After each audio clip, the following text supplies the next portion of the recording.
Dando início à aula de Química 1, aula número 12. O nosso assunto hoje são os sais. Então, os sais, da onde que eles vêm? Eles são substâncias, né, que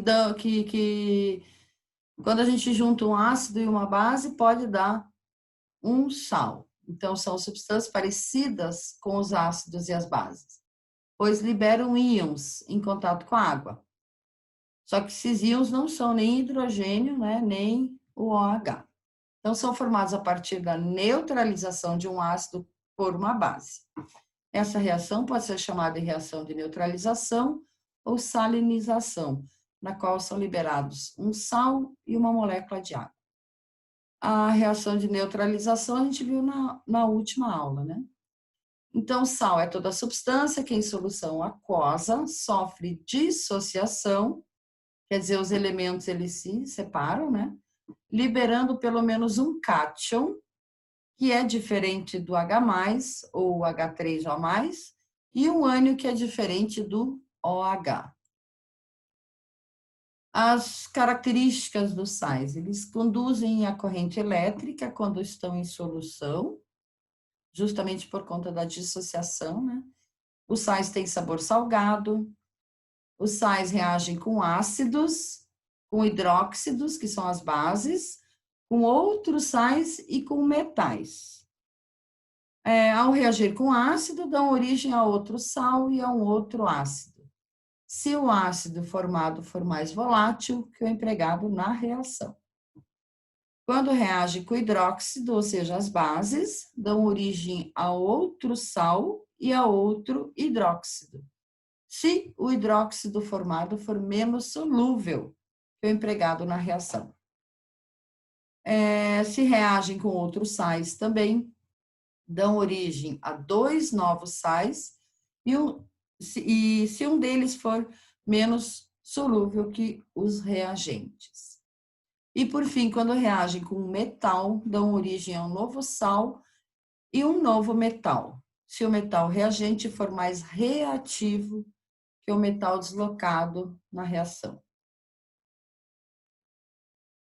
Agora, a gente tem uma série de sais aqui com suas principais características, né? O cloreto de sódio, que é o nosso sal de cozinha. Então, esse sal é intensamente usado na alimentação e também na conservação de certos alimentos. Além disso, é um dos componentes do soro caseiro, usado no combate à desidratação. No sal de cozinha, além de cloreto de sódio, existe uma pequena quantidade de iodeto de sódio e iodeto de potássio. Isso previne o organismo contra o bócio, ou papo, que é uma doença que se caracteriza por um crescimento exagerado na glândula tireoide, que fica no pescoço, quando a alimentação é deficiente em sais e iodo.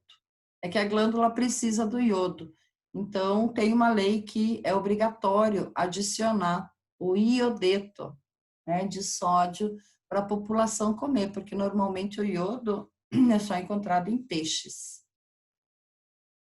Fluoreto de sódio é um sal inorgânico, também um haleto alcalino. Haleto porque o flúor ele fica na família 7A, de fórmula mínima NaF, derivado do fluoreto, do ácido fluorídrico. Trata-se de um pó cristalino, branco em condições ambientes, solúvel em água e parcialmente solúvel em etanol. Apresenta densidade 2,56 gramas por centímetro cúbico. O ponto de fusão é 993 e de ebulição 1695. Então, o arranjo dele fica diferente, né, do cloreto de sódio. O arranjo está aqui, do cloreto de sódio, e do fluoreto de sódio, ele é mais compacto. Nitrato de sódio, NaNO3, também conhecido como salitre do Chile. O nitrato de sódio é um sal inorgânico, representado pela fórmula química NaNO3. Em condições ambientes, tem forma de pó ou cristais. Inodoro, quer dizer, sem cheiro, incolor ou de cor branca. Solúvel em água, etanol e amônia líquida, com densidade 2,3 gramas por centímetro cúbico, o ponto de fusão é 308 e de ebulição 380. Ele é usado na fabricação de fertilizantes nitrogenados. As plantas precisam do nitrogênio, né? Então, o NPK, eles podem usar esse nitrato de sódio. Na produção de explosivos, ele também é utilizado como dinamite, pólvora negra, vidros, fogos de artifício, adesivos, aditivos de pintura, reativos fotográficos. Usado como conservante na fabricação de derivados do leite, enlatados, embutidos, como linguiça, salsicha, presunto, mortadela, salame, rosbife, e outros produtos cárneos em que age também como fixador de cor. Na produção de alimentos, substituindo sal de cozinha. Esse não é muito bom para a gente utilizar como sal de cozinha, né? Porque eles não acrescentam iodo.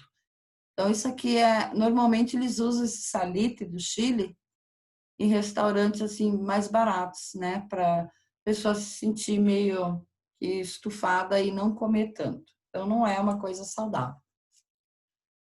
Outro sal, nitrato de amônio, NH4 e NO3, é usado como fertilizantes, herbicidas, inseticidas, absorvente para óxidos de nitrogênio, fabricação de óxido nitroso, como oxidante em propelentes sólidos para foguetes e explosivos. Carbonato de sódio. Carbonato de sódio, Na2CO3, é um sal branco, translúcido, também conhecido como barrilha ou soda. E sua principal aplicação é na fabricação de vidro comum. Então, eles misturam barrilha, calcário e areia. E vai fornecer o vidro. Então, o vidro é natural, né? Se ele estiver no meio ambiente, ele não vai nem poluir solo, nem a lençol freático, mas pode machucar, né? O carbonato de sódio é usado em fotografia, em limpezas, no controle do pH da água, no tratamento têxtil, como aditivo alimentar, na fabricação de vidros, sabão, tintas, papel, corantes e no tratamento da água de piscinas. Próximo é bicarbonato de sódio, que é um composto químico natural e classificado como um sal. Ele atua como um agente neutralizante, ajudando tanto na redução de alcalinidade e quanto na de acidez, pois sua ação é no sentido de deixar o meio com o pH o mais próximo possível de 7, que é o valor neutro. Além disso, o bicarbonato também funciona como agente de tamponamento, evitando mudanças no equilíbrio do pH. Então, essa dupla capacidade de neutralizar e tamponar as propriedades mais marcantes do sal, e é graças a elas que o bicarbonato possui tantas utilidades diferentes. O produto pode ser usado como componente de shampoos e condicionadores caseiros, como fermento para pães e bolos leves, em receitas de produtos de limpeza caseiro, para higienizar verduras, frutas e vegetais, como remédio para a afta e até para limpar rejuntes. Então, ele é muito versátil, né? O carbonato de cálcio, que é o principal componente de rochas, como os calcários. Tem características alcalinas, ou seja, é um sal com características básicas, que aumenta o pH de uma solução aquosa, e é resultado da reação do óxido de cálcio, que é a cal virgem, com dióxido de carbono.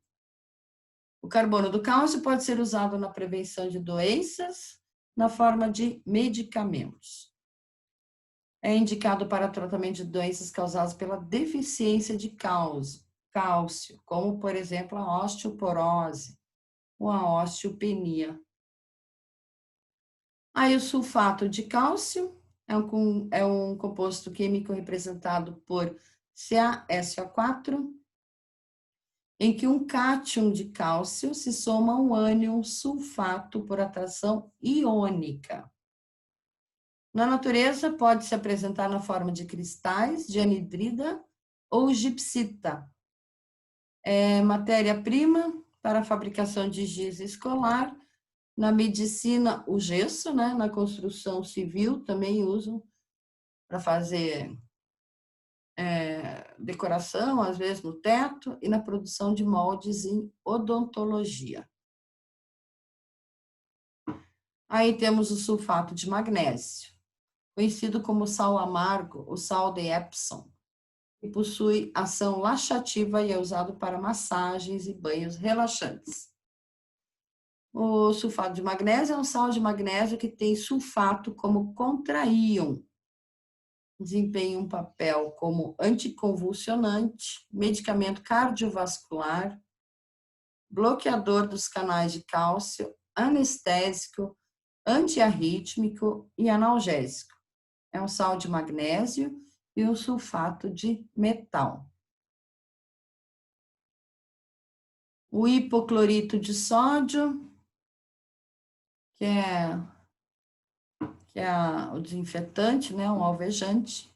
Então, composto químico, hipoclorito de sódio de fórmula NaClO, é usado como desinfetante e como agente alvejante. Recebe o nome popular de água sanitária e é produzido pela reação de cloro com hidróxido de sódio. O hipoclorito é um forte agente oxidante, usado em ambientes domésticos para eliminar vírus e bactérias, uma vez que esses são extremamente sensíveis à oxidação. Alvejantes se tornam eficientes para esterilizar a superfície das cozinhas, roupas sujas, pias e banheiros. Mas temos um alerta aqui dos ambientalistas que reprovam o seu uso, porque eles reagem quimicamente com outras espécies presentes na água. Por exemplo, quando eliminamos água sanitária pela rede de esgoto, estamos enviando para os rios. Lá ele se mistura com outros compostos e dá origem a substâncias carcinogênicas, além de eliminar as bactérias, né, que fazem a decomposição dos resíduos sólidos humanos. Então, não é muito bom ficar usando esses alvejantes em excesso. Bom, os sais e a saúde humana. Os sais são muito importantes para o funcionamento adequado do nosso organismo. Então, eles estão presentes como eletrólitos nos líquidos corporais, como componentes de enzimas e hormônios, e como componentes estruturais de alguns órgãos, tais como ossos e dentina nos dentes. Os sais minerais são elementos que têm sua origem a partir do solo. Sendo assim, os seres vivos não podem produzi-los. Então, para conseguirmos os sais necessários para a nossa sobrevivência, uma alimentação adequada e balanceada é essencial. Aqui tem um quadro com alguns sais minerais mais importantes, né? Então, o cálcio é importante para o esqueleto, dente e sangue. A deficiência do cálcio produz o raquitismo, cárie, problemas sanguíneos, e é encontrado em carnes e laticínios. O cloro e o sódio são importantes no sangue e na linfa. A deficiência causa fadiga muscular e desidratação. E é encontrado em sal, no sal de cozinha, né, e em carnes. O fósforo no esqueleto, na reprodução, o fósforo é necessário para formar algumas moléculas importantes, mas a má calcificação é um dos problemas, a falta de fósforo. Então, é encontrado em peixes, legumes, verduras e cereais. O potássio, que é importante para a constituição celular, ele também participa da nossa bombinha de sódio e potássio, né, que gera o impulso nervoso. A deficiência pode causar um desequilíbrio na célula, câimbras, encontrado na carne, no leite, nas frutas. O flúor é importante para os dentes, a deficiência causa cáries, também encontrado em carnes e laticínios. O ferro forma a hemoglobina, que é uma molécula que está ligada às hemácias, né? Que transportam, então a hemoglobina transporta oxigênio e gás carbônico. A sua falta causa anemia, encontrado em carnes, legumes, escuros, né? Como couve escura, o feijão. E o iodo também é importante para o crescimento e para não provocar o bócio, né? Aquele problema na glândula tireoide. A deficiência causa nanismo e pode gerar um retardo mental. Encontrado no sal, né, que é não naturalmente, mas acrescentado, e em peixes. Agora vamos para a parte química dos sais. Os sais são classificados de várias maneiras. Essa aqui é em relação à quantidade dos elementos químicos que o constituem. Então, o sal binário, ele vai ter 2 elementos químicos. O cloreto de sódio, né? Tem o Na e o Cl. Iodeto de potássio, o cloreto de cálcio. Então, os binários são compostos por 2 elementos químicos. O sal ternário por 3. Cálcio, aqui tem o enxofre e oxigênio. O alumínio, enxofre e oxigênio. E o sal quaternário tem 4 elementos químicos. Sódio, hidrogênio, carbono, oxigênio. Potássio, hidrogênio, enxofre e oxigênio. Então, essa é uma classificação. Agora, a classificação de acordo com a presença de oxigênios. Então, os sais chamados haloides, eles não possuem oxigênio na sua fórmula. Então, somente outros elementos. Esse aqui é o iodeto de sódio, brometo de potássio. E os oxissais possuem oxigênio. O CaCO3, né, que é o carbonato de cálcio, e o sulfato de magnésio. E a natureza ou melhor, a classificação quanto à natureza dos íons. Então, existe o sal neutro, né? O sal e a base que originaram são ambos fortes ou ambos fracos, e desse modo possuem apenas um cátion e um ânion, que são, respectivamente, diferentes do hidrogênio, né, do cátion hidrogênio e do ânion hidroxila, o OH. São chamados de neutros porque não alteram o pH da água quando adicionados a ela, sendo que eles não sofrem hidrólise. Hidrólise é lise, é a quebra através ou pela água, né? Por exemplo, o nosso antigo cloreto de sódio, né? O cátion é o Na, ele vem do hidróxido de sódio, é o NaOH, é uma base forte. E o ânion cloro vem do ácido clorídrico, HCl, que é um ácido forte também.